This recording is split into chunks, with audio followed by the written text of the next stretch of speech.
Chapter 16. Gunnar and Odin followed the hedge for a long way until they came out against the far side of the dome.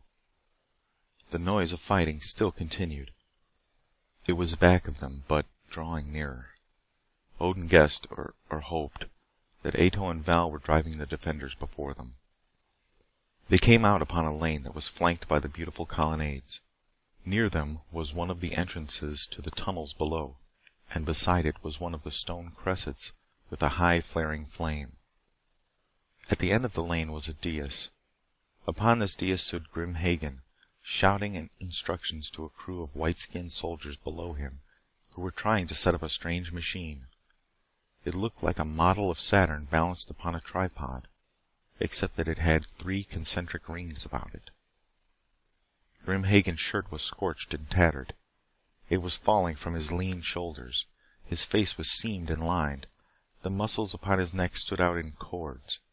His hair was gray now. His left arm was gashed from elbow to wrist, and blood was dripping down his fingers.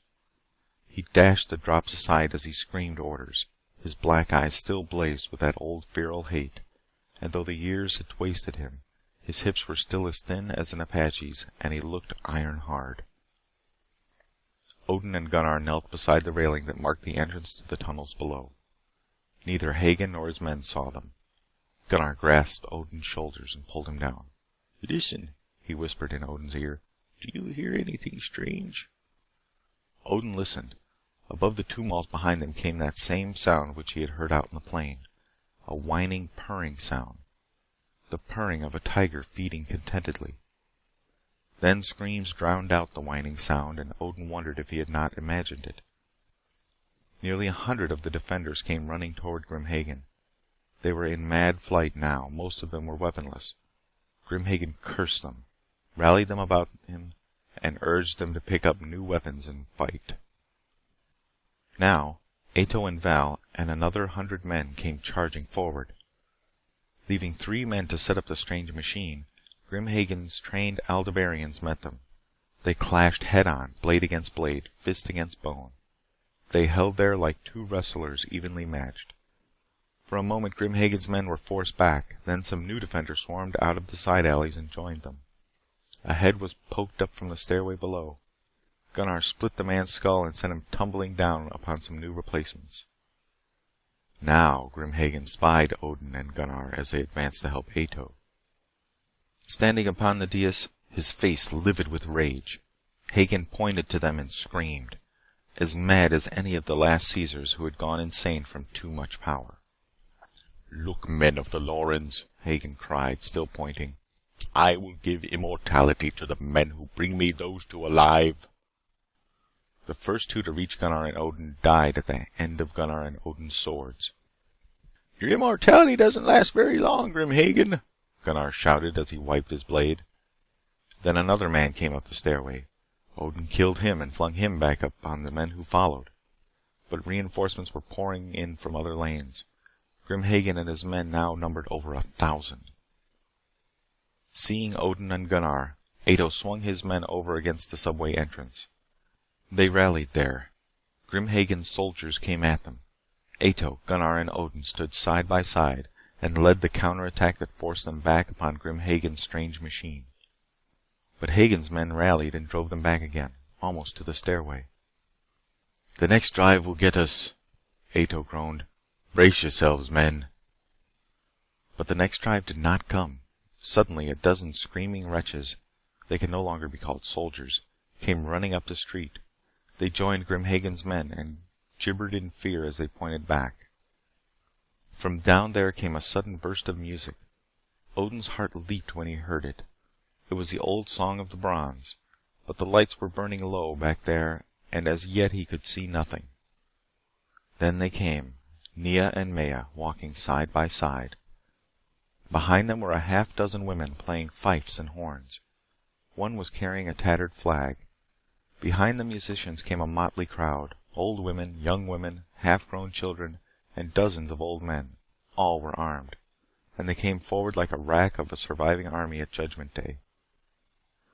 Oh, there was something noble about them, and pitiful too, and something terrible, for before them floating upon the air like bobbing heads were Nia's 4 phantoms, the Kalis, whining hungrily as they came, their copper hair trailing about them. One caught a fugitive as he lagged behind, and he died screaming. The Kalis started this way and that, and Grim Hagen's men writhed.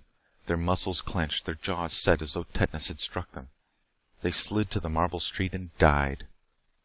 And the Kalis laughed and whined and screamed as they fed.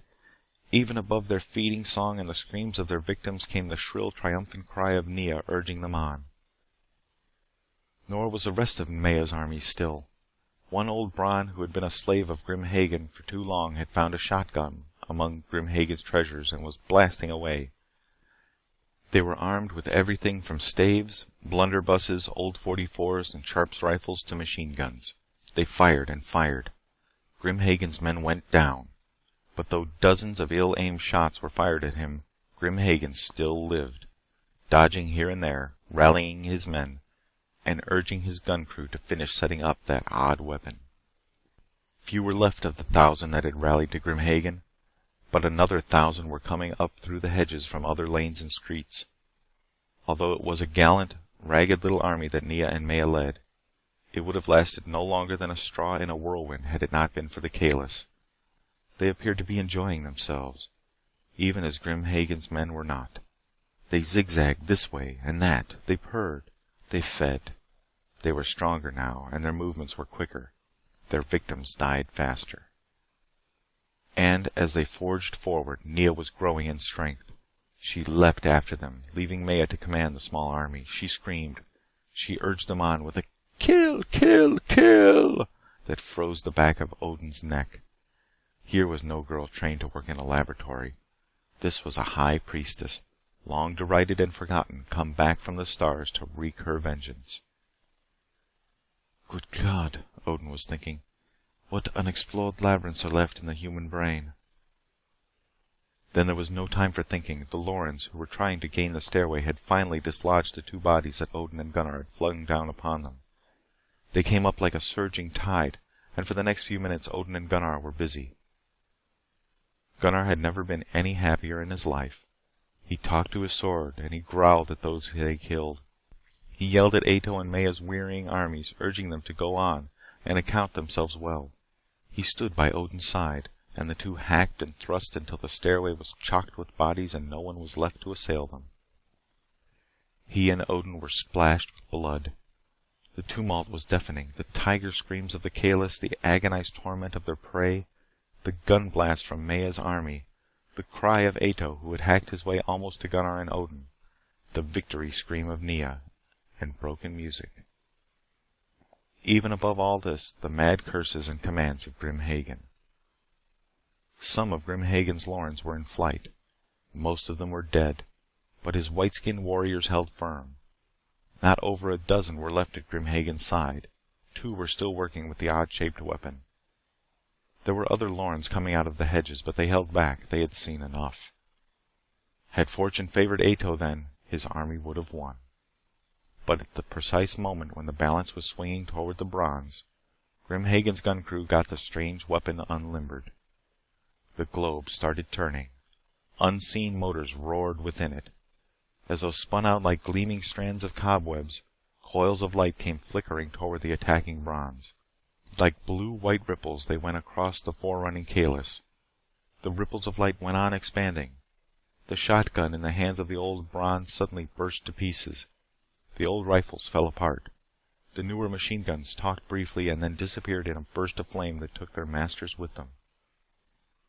The first coil of light struck Odin. There was a tingling sensation, neither painful nor pleasant, but it went through his body like a mild opiate. He did not want to sleep. He merely wanted to relax and forget this slaughter. He fought against it. Gunnar leaned against him, suddenly weak and shaken. More widening circles of light swept out upon them. Ato and Maya's troops fell back. Those who had been armed with explosive weapons had died. Odin was almost too weak to lift his sword. From the stairway below came a scrabbling sound, as men pulled the corpses away from the stairs. Nia's Kalis reeled back. She urged them on, and they advanced like corks bobbing on ripples of light. 3 moved slowly toward Grim Hagen's machine. a fourth faltered and fell back. The Kalis were no longer screaming their frightful song. The purr of victory was gone. Instead, they yowled a savage, tormented scream, as though they had been cornered by an enemy they could not understand. But the three moved forward while the fourth hesitated behind them, as though struggling against a heavy flood they came on. The gun crew died defending their whirling weapon. The three Kalis swarmed over it like bees smothering the enemy, Odin thought. The pulsing, coiling light died. There was a burst of flame. The weapon and the three Kalis suddenly became one immense sardonyx that blazed huge and grand for a brief moment. Then the jewel blaze burned out, and a handful of ashes sifted to the ground. The fourth Kali was undone. It tried to go forward against the jewel fire, then it hesitated and darted back. With a shrill cry of fear, it flung itself into Nia's arms, its coppery tentacles holding her close in a last effort to escape destruction. She had said before that the Kalis were nearest things to human that could be made. She had been the poor relation, the daughter of a dreaming failure. Perhaps something of the fear and doubt which Nia had known all her life had gone into the making of the Kalis. She screamed once, more in bewilderment than pain, as though a favorite cat had suddenly clawed her. She must have been dead before she fell, and the last Kali clung to her bosom and spread its coppery wires about her face. It emitted one weak purr, then it stopped purring and moving forever. Grimhagen's Lorens, who had been clinging to the hedges now, came forward triumphantly. Strength came back to Gunnar and Odin. The attackers had cleared the stairway again, and once more Gunnar and Odin threw them back. By now, both Ato and Maya had swung their shattered little armies over to the subway entrance. Hagen had retreated from the dais. Meeting the advancing Lorens, he led them forward. Those on the stairway retreated as they saw that they were no longer against two warriors. Gunnar rested his sword against his leg and reached out with huge arms and pulled Ato and Odin toward him. "Down there," he pointed toward the stairway, "there is plenty of room to fight, and those who have been coming up don't seem to be so strong. Force your way down there and make another stand. Make a barricade if you can. Up here you will soon be surrounded." "But Grimhagen will be at our heels," Odin protested. Gunnar laughed deep in his throat. "Oh no. The stairway is narrow. A strong man could hold the entrance for some time. Perhaps a long, long time, and Gunnar is strong. To get at you, Grimhagen would either have to go down the stairway or take another entrance. These entrances are few and far apart." "Go with Maya, Ato," Odin said, "and I will stay here with Gunnar." "No, the entrance is narrow. You would be in the way," Gunnar protested. "Now go. Oh, but the Valkyries will be busy tonight." Ato and Odin led the rush down the stairs. There were only a dozen men below, and they had already tired of warfare. 3 fell, and the others rushed off into the shadows. Ato and Maya's fighters tumbled after them. There were only a few of the old people and children left. Now they found themselves in a huge room which was filled with benches and small machines. It was evidently a woodworking shop. The room was lit by several of the high flaring cressets of stone. It was rectangular, about the size of a football field. They were fortunate that there were no heavy machinery left here. From each side, dim lighted tunnels led off into the distance. While Odin and the strongest soldiers guarded, Ato and his people shoved benches, tables, and chairs to the 4 tunnels and set them afire. There were still quite a number of benches left, and some of these were stacked close together into one corner of the room, making a sort of rude balcony that looked down upon the littered floor. More benches and machines were left. These were made into a barricade a few yards in front of the balcony. All was done now that could be done, so Odin rushed back up the stairway to help Gunnar. But his heart sank as he stood at the foot of the stairs. Up there was nothing but swirling violet flame. Some liquid was burning furiously at the entranceway, and blazing rivulets were pouring down the steps. There was no way to go through these flames. There was now no way to go around. Gunnar, if he lived at all, must fight alone. And Odin's eyes filled with tears as he cursed himself for deserting his old comrade. The attackers were almost upon Gunnar before the last of Maya's ragtag army had gone down the stairs. There were high banisters around the entranceway. These afforded plenty of protection to his back and flanks unless someone scaled them, which he doubted. One of the heavy cressets was burning nearby. It seemed to be no more than a huge open lamp. Standing upon a circular base about 3 feet across, the 12-inch stem went up nearly 8 feet and then flared out into a tulip-shaped bowl that was filled with flickering violet fire. Bending low, Gunnar grasped the bottom of the stem and moved it a little closer to the stairway entrance. It took all his strength, but it moved, complaining as it slid along the flagging. Now he was almost under it. The light was in his opponent's faces, and it gave a little added protection to his left side. Gunnar braced himself, his long blade high over his shoulder, both hands locked to the long carved haft. "Grim Hagen," he called mockingly. "Here we are at the edge of the stars, just you and I left on top of this world. Just you and I of the 2 crews that sailed from Opal. The mad gods have made bonfires of the suns. Ragnarok has come and passed. I have no quarrel with these people, Grim Hagen. Come forward now and let the 2 of us end what should have been ended long ago." Grim Hagen silenced his men and scrambled back. "Gunnar, what I say now I have said before. I promised you death, but I will let you go free, and all the frightened rats below can go free, if you will give me Wolden's secret. I know nothing of Wolden's secret. It may be nothing but a twitch in your mad brain. The old blood drinker and I know but one secret, Grim Hagen, the secret of death. Step forth like a man now, and I promise you more peace than even Wolden's secret could give you." Grim Hagen said no more to Gunnar. He sent 4 companies in the direction of other entrances to the underground city. Then he marshaled his remaining men and threw them toward Gunnar in threes. 3 by 3 they came, and 3 by 3 they went down. Braced on his strong short legs, Gunnar flailed them like wheat. Screams and curses filled the night, and Gunnar piled the dead before him. One by one the companies returned to Grim Hagen and reported that for the present there was no other way into the room below. Grim Hagen held a short council of war. He had less than a score of the white-skinned soldiers left. These he sent at Gunnar in a body, and came following after with the remaining Lorens. Gunnar cut them down, but a leaping soldier died as he buried his knife in Gunnar's side. The Lorens were throwing sticks and stones when they could. They closed in like dogs upon a wolf. Gunnar reeled back and then advanced once more as he swung his broadsword. He cleared a path and sent his attackers back until they stood about him in a circle, their fangs ready. And then Gunnar reached forth and took the stem of the huge torch high up in his hands and bowed his back. The lamp rocked upon its pedestal and then came crashing forward. Its fuel spilled down and caught fire as it fell.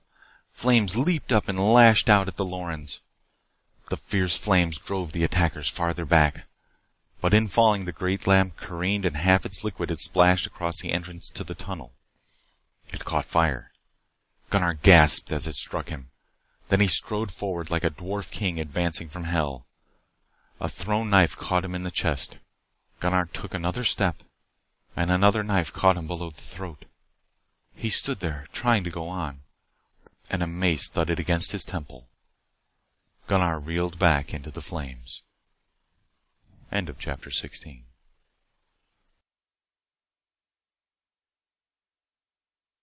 Chapter 17. A deadening quiet fell over the huge room where Maya and Ato's little armies were making their last stand. The flames were dying out in the tunnels and on the stairway. They fed more fuel to the fires and waited.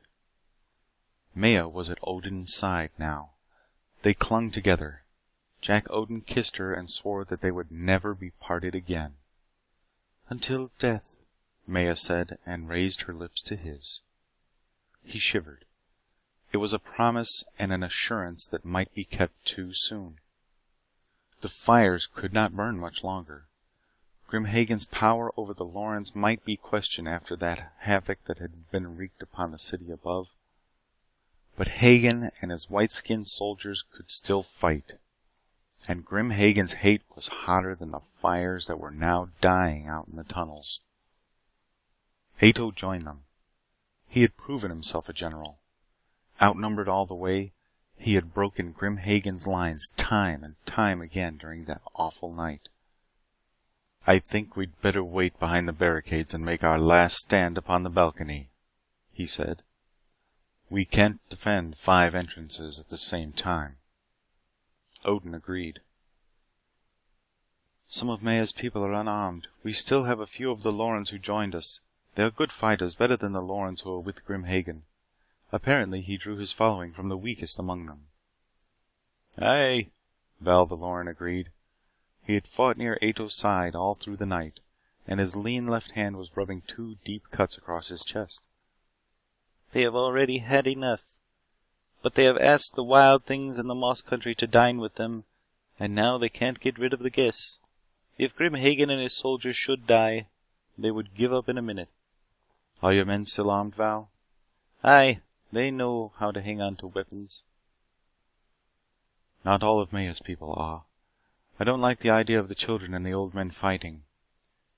"Children and old men have fought before," Ato answered simply. "If this should be the last time, then the battle would be worth the blood. Anyway, I have set them to fashioning lances and staves from wood that we saved from the fires." They waited. All the troops and all the weapons were moved behind the barricade. Some of the best throwers were mounted upon the improvised balcony. They had rigged up a rude catapult from some lumber and ropes. They had barrels of nails and spikes for ammunition. Odin wished for some good bowmen, but the bow was as foreign to the Lorens as it was to the Brons. There was nothing left to do except move all the workshop's water pails and sand buckets behind the barricade in case of a fire. Soon they heard the sound of war cries and the splashing of water from the tunnels. Smoke poured into the room from the quenched and dying fires. It disappeared almost as fast as it came. Evidently, the Lorens were masters of air conditioning. Odin was thankful. Knowing Grim Hagen, he had been fearful of gas. Now that seemed unlikely. Even as Gunnar had predicted, this last fight would be knife and sword and spear. Or if it lasted long, with clubs and bare hands. They had spanned space and had mocked at time. Now time was triumphant as always. Would they end up as pre-Stone Age men throwing sticks at one another? And was this a sample of the end of all the thinking men who would follow after into space? If so, what a hollow, foolish end to such a high endeavor. Odin remembered an old professor who had said that all races carry their own seeds of destruction with them wherever they go. The bees who steal the honey soon die, the old man had said, but the flowers are pollinated anew, and life goes on forever. But such bleak thoughts were short-lasting, for as soon as the tunnels and the stairway were cleared of smoke, Grim Hagen's army came pouring into the room. Grim Hagen had mustered at least 2,000 men. He had divided these into 5 groups, and they came through the 5 entrances at the same time. Yelling and brandishing swords and flares, they rushed the barricade. Jack Odin had underestimated the catapult. The crew released it, and a shower of spikes tore the invading ranks apart. Odin saw a white-skinned warrior go to his knees and scream as he tried to pull a 6-inch spike from his eye. Ato had ordered his men to try for Grim Hagen's trained soldiers first. Odin saw an old Bron cast a homemade spear with as much ease as a trained javelin thrower back home. A soldier tried to pull it out of his chest until his legs buckled beneath him and he tumbled over backwards. Then a white-skinned warrior leapt at the barricade and Odin thrust him through. Torches began to rain down upon them. Half the defending forces were now busy with water and sand beating out the flames. Then, after what seemed to be hours, the catapult crew cranked their awkward weapon to the trigger point again and sent another rain of spikes into Grim Hagen's ranks. The floor beyond the barrier was littered with dead and slippery with blood before Grim Hagen's men broke the barrier. There were only 200 to meet the charge of 2,000. The end was inevitable. As the barrier went down, Jack, Odin, and Maya urged their men to climb upon the balcony. Odin was the last to retreat. A soldier caught at him as he scrambled upward, and Odin turned and slashed him across the face. Ato was calling his men around him. They drew back to a corner where two thick walls met. Ato had placed one bench there. This he stood upon, calling out orders and cheering them on as the attackers climbed the unsteady tiers of benches and tables to reach them. The defenders gathered around. There were not over 50 of them left now. Odin thrust Maya behind him. A body fell at his feet. He bent and lifted up a 12-year-old boy who was streaming from wounds. He handed the lad to Maya.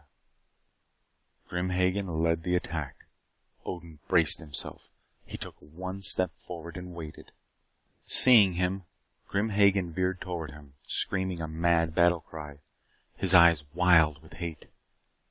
Even in what appeared to be the last moment, Jack Odin saw that only 3 or 4 of the white-skinned soldiers were left, and not over a dozen of the bronze, who had stayed with Grim Hagen during all those wasting years remained.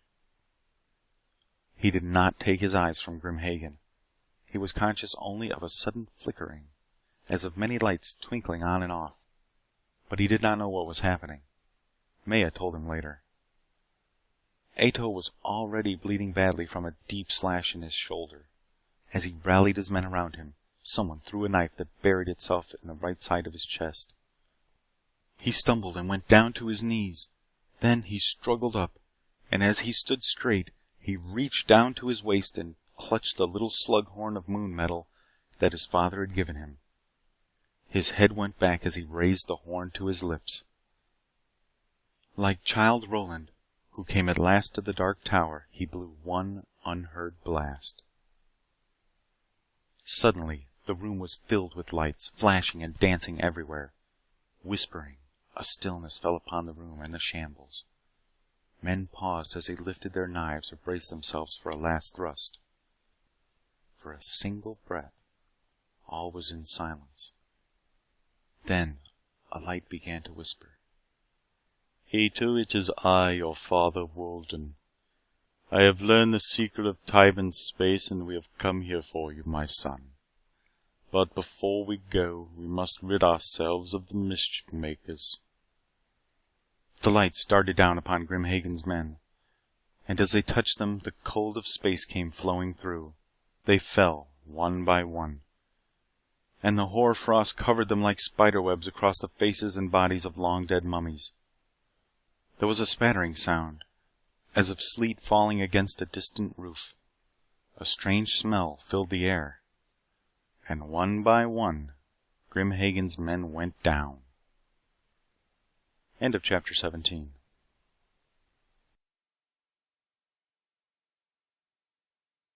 Chapter 18.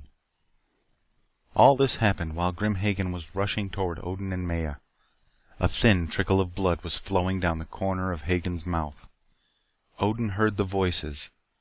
Out of the corner of his eye he saw some men go down.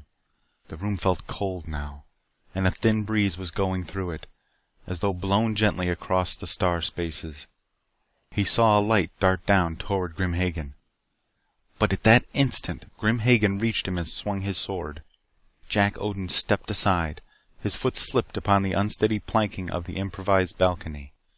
He thrust for Grim Hagen's throat, but his blade went high and wide. It gashed Grim Hagen from the lower corner of his chin clear back to the jawbone. Blood streamed, and as Odin slipped to his knee, Grim Hagen swung again. Then Maya was between them, both hands grasping Hagen's sword arm. Hagen's free hand closed about her wrists. He swung her aside, and the point of his sword came down to rest upon her throat. "Now!" Grim Hagen screamed, and his voice was the shriek of a man who had nothing left to lose. "Let no light come near me and Maya, or we die together. Wold and I caught scattered words about your work as I fled through space. I held the stars and planets in my hands and I flung them away, for they were no more than the sparks that fly out from flint. They are worthless and I flung them away. And there was nothing to match my desire. Not even Maya. Now listen, if you care for her life." The descending lights hesitated and drew back. Jack Odin righted himself and chanced a thrust at Hagen. The thrust failed as Grim Hagen moved Maya between them. "No more of that, Odin. Drop your sword or she dies. Drop it now." And Odin lowered his hand and let the sword fall to the table beneath him. Grim Hagen continued. "The ship is yours. This world is yours. Let me have your secret, Woden. I would not care to be with such as you. I would laugh at space with the comets. I would make the stars cringe. I would watch the generations go by like falling snow. I would—" "No, you would be like Lucifer, wreaking his vengeance upon the planets," the voice of what had been Woden interrupted in a whisper. "No, Grim Hagen. Even if I gave you what you asked, all space would seem as hell to you."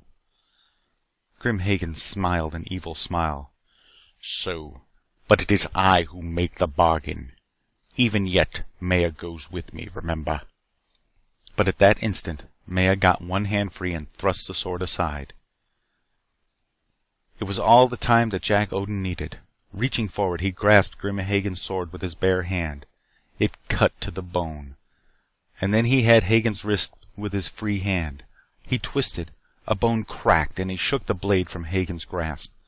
Maya leapt to one side. Then Hagen's fingers were pushing Odin's face back, and Odin was clutching at Hagen's throat. They stood there swaying. Then they tumbled down the rude stairway of tables that Ato had fashioned for his last stand. They rolled to the blood-stained floor beneath, and Odin never knew how either of them survived the fall. The lights hovered above them, waiting for an opening.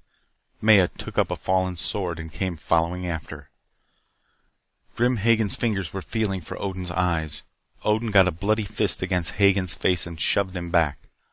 Then he rolled on top of him and got the man's throat between his hands. Hagen's fists worked like pistons as he beat at Odin's face.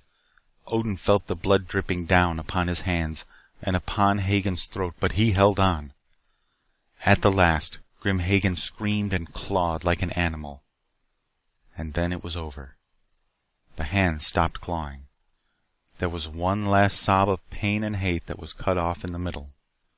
Then Grim Hagen was still, and Odin, with his face dripping blood, held on while Maya and the others struggled to tear his hands free from the man he had killed. With the death of Grim Hagen, the fight was over. None of Hagen's Brons or Aldebarians were left. The Lorns threw down their arms and swore loyalty to Val. A cot was improvised for Ato. The lights hovered around him, whispering cheerfully and ignoring all others. Val, Odin, and Maya tried to count the survivors. Of the 50 who had lived through the fighting, only 18 were Brons. The rest were Val's men. "There are 100 more on the 2 ships," Maya told Odin. "Oh, Jack, we have Nia to thank for most of this. Nia and Woden. After you and your men left, Nia took her Kalis, as she called them, and some of her people. They came through the barrier and made their way to the old ship. They surprised the few guards that Grim Hagen had left. They freed me and the other prisoners. Then we got our little army together and came to help. Without Nia, it could never have been done." She buried her face on Odin's shoulder. "Oh, Jack, when we were kids together, we used to laugh at her." He patted her shoulder comfortingly, for he could think of nothing to say. He had seen soldiers like Nia, cast-offs from their hometowns, gallantly going to their deaths. It was something that he could not understand, and being honest, he had nothing to say. Cleanup was begun. Jack Odin left Val of the Lorns to take over. Then he rushed to the stairway where last he had seen Gunnar. The fires had burned out. The steps were blackened. A few smoking corpses were still upon the stairs. Odin's face was covered with blood. His strength was nearly gone. But he went up the stairs 2 at a time, his spent breath whistling through his bloody nostrils. There at the top of the stairs he found Gunnar. And Gunnar's dead lay thick about him. Gunnar had moved himself to a sitting position against one of the railings.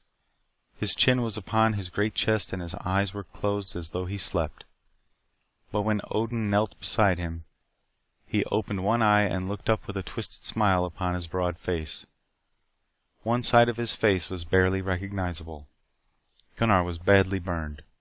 He had been thrust through at least a dozen times, but Gunnar lived. Norse king," he whispered, sitting up straight as Odin steadied him in his arms. "It was a long time to wait, and I thought that sometimes I would not make it. But I held on, for I knew you would come. Oh, it has been a long wait, and it took all my strength." "As fast as I could," Odin answered in a choking voice. "As fast as I could. O chief of the Neeblings, for Ragnarok is past, and the tree of life still reaches into the stars. The twilight is past, and new suns, new earths are quickened, and Gunnar still lives." "Part of him," Gunnar blinked his good eye. "What happened down there? Oh," he gasped in pain, "to have missed the fighting." "Maya lives and I live. Ato is wounded. Woden came at the last to help us, Gunnar. We won, and I have killed Grim Hagen with my bare hands, even as I promised." "Good, Norse king. I knew always that one of us would kill him. Oh, it was a grand fight, but Gunnar will sharpen his sword no more.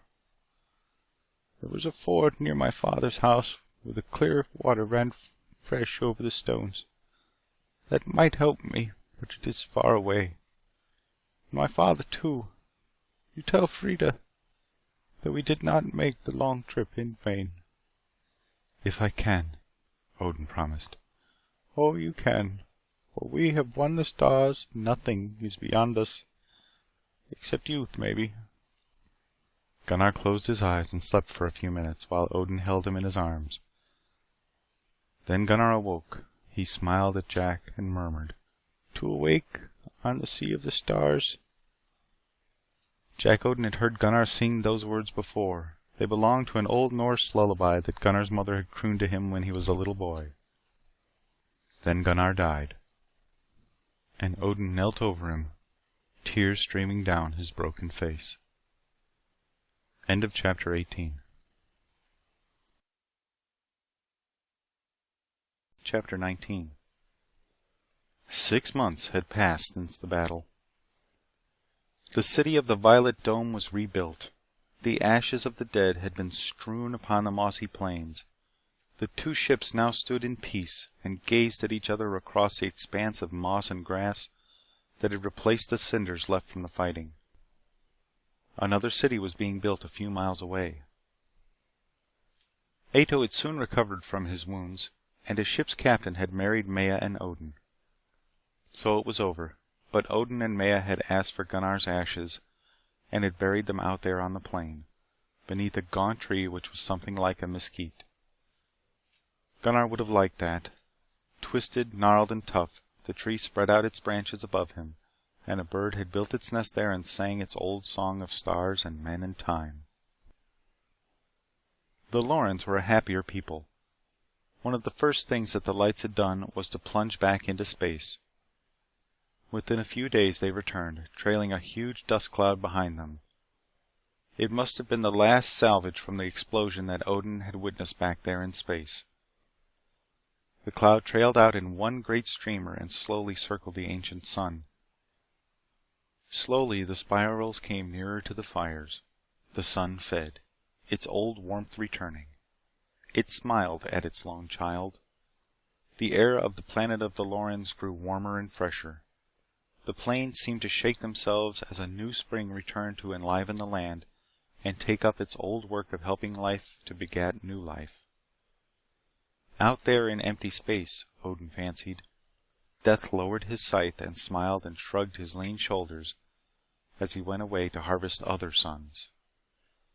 Oh, it was a wonderful spring. The trip was over, but what a haggard few had beached the boats at the vast edge of space. The few surviving Brons were happy now. Those who had been Grim Hagen's slaves out of their loyalty to Maya were offered anything that they wished. However, it turned out that most of them wanted little except peace and rest. The families of bronze that survived were now building their houses above ground, although the Lorens had generously offered them quarters below the city. The bronze wanted no more of caves or tunnels. They preferred to live up there on this world's surface and take their chances with frost and flood. Opal had been beautiful and wonderful.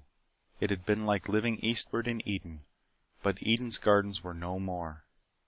And perhaps it would be better to face the elements and meet them head on instead of seeking shelter. For time and chance were working everywhere, even in Eden, and as Gunnar had always said, a fighting heart could carry a man to the last. The days and nights were longer than on Earth.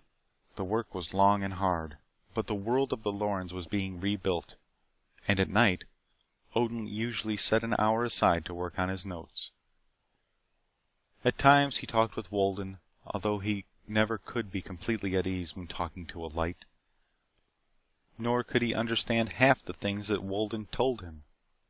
Wolden quoted formulas on time and space, mass and speed. Odin guessed that the belt which he had once used so briefly embodied a no time and no space factor, but this was beyond him. As for Ato, he grew moodier every day. At last he came to see Maya and Odin one evening, sitting by the fire, for the nights there were chilly. He talked to them of his decision. "It was a great fight," he said, "and I will always remember it. If Nia had lived, I might have felt differently.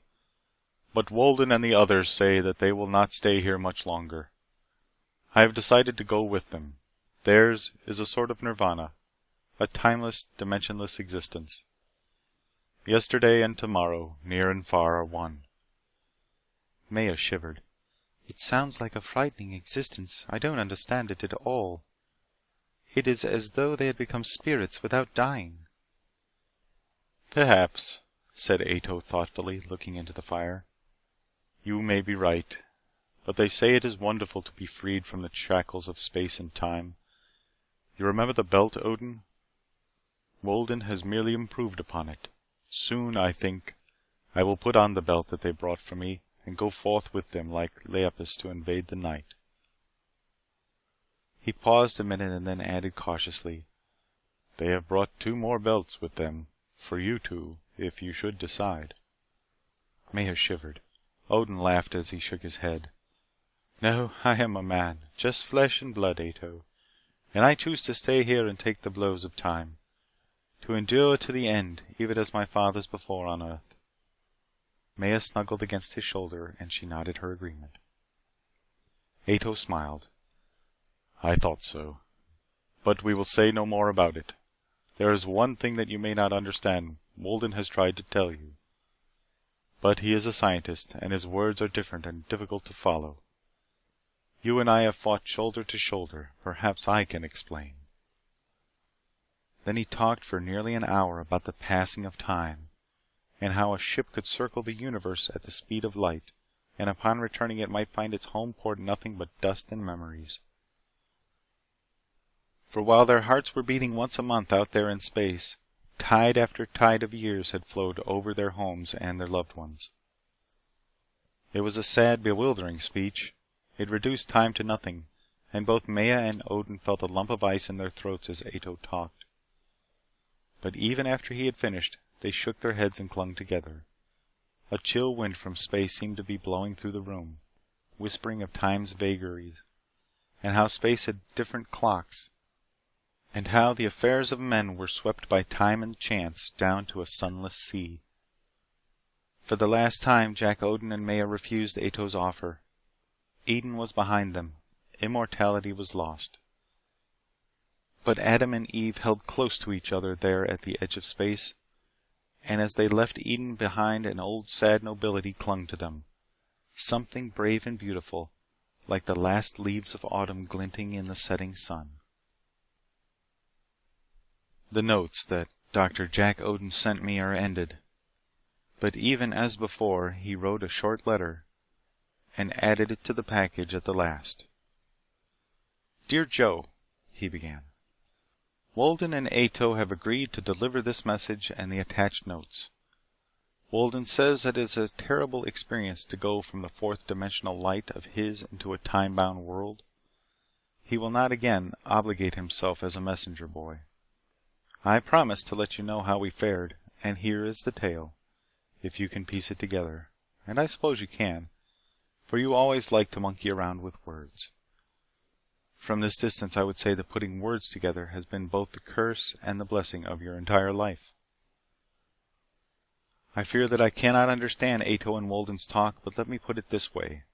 We traveled fast and furiously through space, and all the while Father Time was laughing at us. You will remember how Grim Hagen aged on Aldebaran, while we sped after him in what seemed to be only a few weeks. Well, if we left in the nebula now and plunged back to Earth, we would arrive there 200 years from the day we took off. And from what I saw of your civilization at the last, I have no desire to see it 200 years later. Bewildering, isn't it? Nia always said that they would have to use new concepts and develop new mores if we are ever to conquer space. She was right. Theoretically, you are gone and forgotten for 2 centuries, and yet, Walden assures me that he can deliver this to you in short order. Therefore, time does not exist as we know it. Or is it a river that can be navigated? Our home is finished. Maya and I are happy. This is a peaceful planet. Val's people are philosophers. They only fought out of desperation. My sword and Gunnar's are growing rusty upon the wall. I have a small office now, and will probably end up as a country doctor. The 2 ships are still out there on the plain. Our children, if they wish, can man them and go out into space. But as far as we are concerned, we go no more a-hunting. The notes that I am sending you are fairly complete. It is nearly midnight and the fire is burning low. Maya is nodding beside me. So, happy at last, parsecs away and years away, I wish my old friend a hearty fare thee well. And, it is a tale that is told. Best wishes, Jack Odin, M.D. The End. End of Chapter 19. Recording by Elliot Miller, Oswego, Illinois, April 2009. End Hunters Out of Space by Joseph E. Kelleam.